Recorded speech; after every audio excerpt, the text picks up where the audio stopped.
నమస్కారం. నా పేరు శాలినీరుడు. మాది ఎల్బీనగర్ నియోజకవర్గం. మా కాంగ్రెస్ నాయకుడు మధు యాష్కి గౌడ్ గారి నాయకత్వంలో మహిళల హక్కుల కోసం నా స్వరం వినిపిస్తుంది. నిన్న పార్లమెంట్లో జరిగిన విషయం చాలా ముఖ్యమైనది. మహిళగా నేను ఒక ప్రశ్న అడుగుతున్నాను.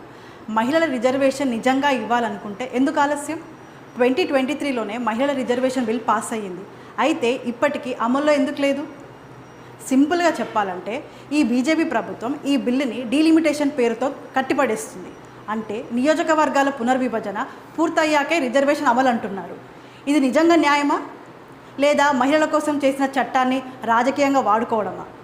ఈ సమయంలో మన రాహుల్ గాంధీ గారు పార్లమెంట్లో ఈ విషయాన్ని బలంగా లేవనెత్తడం మహిళల తరపున గొప్ప అడుగు.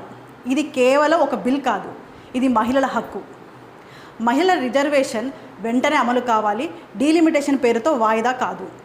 ఇప్పుడు మేము మహిళలం క్లియర్గా చెప్తున్నాం, మాకు రాజకీయాలు కాదు, నిజమైన సాధికారత కావాలి.